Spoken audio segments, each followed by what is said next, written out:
All right, let's jump right in. Today we're going to talk about a feeling that, well, a lot of us seem to be having right now, even if we can't quite put a finger on it. We're going to explore this idea of the market having a fractured foundation. It's that nagging thought, right? That little whisper in the back of your mind that feels like it's getting louder and louder for investors, for observers, for a lot of people. And it boils down to this really simple but kind of unsettling sentence. Something isn't right with the stock market. But what does that feeling actually mean? I mean, it's pretty vague, isn't it? It's not a hard number you can point to on a chart. So today, that's exactly what we're going to do. We're going to investigate it. We're going to go searching for the potential cracks in the very foundation of the market. But, okay, before we can even start looking for fractures, we kind of need a blueprint, right? We have to understand what a solid, healthy market foundation is supposed to look like in the first place. So let's go ahead and establish our baseline.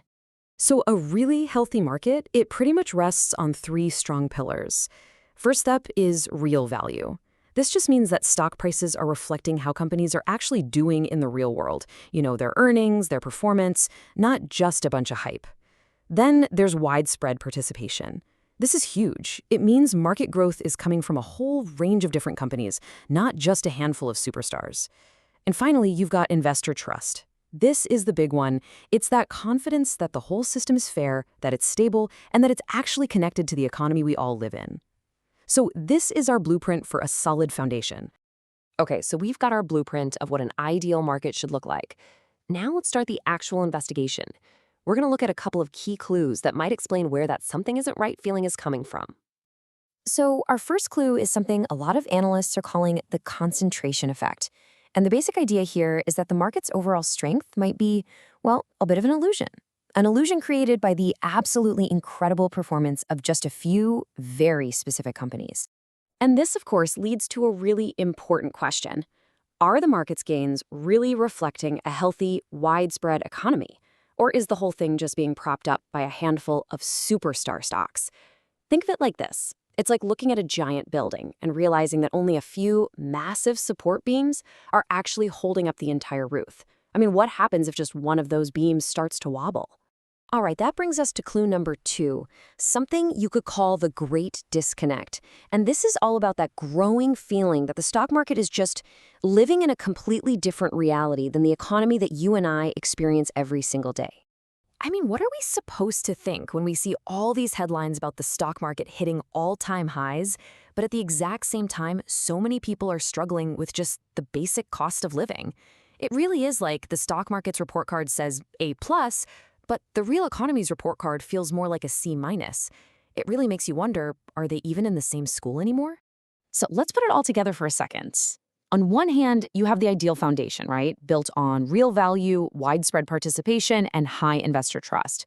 But on the other hand, our investigation is pointing towards some potential fractures.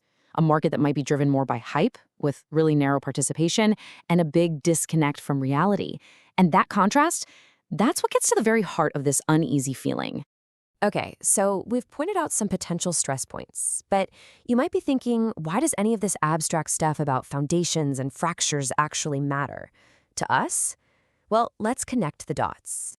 And here's the crucial point to understand. The market's foundation, it isn't like one giant slab of concrete that's just going to shatter all at once. No, it's much more likely that a fracture would look like a series of smaller, interconnected stress cracks that slowly, over time, weaken the entire structure. So what should we actually be watching for? Well, a few key stress points really stand out. You've got that over-reliance on just a few mega-cap stocks. Then there's the widening gap between how the market is doing and how the real economy is doing. You also have to watch for any big shifts in investor sentiment and trust. And finally, that gap between a company's stock price and its actual underlying value.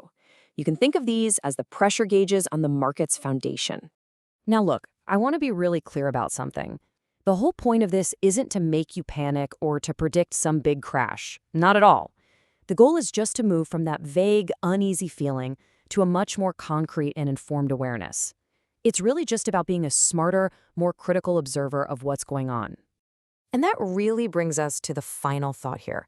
If that foundation is truly made of value, participation, and trust, then maybe the real question isn't if there are cracks, but but simply where the stress is building up the most.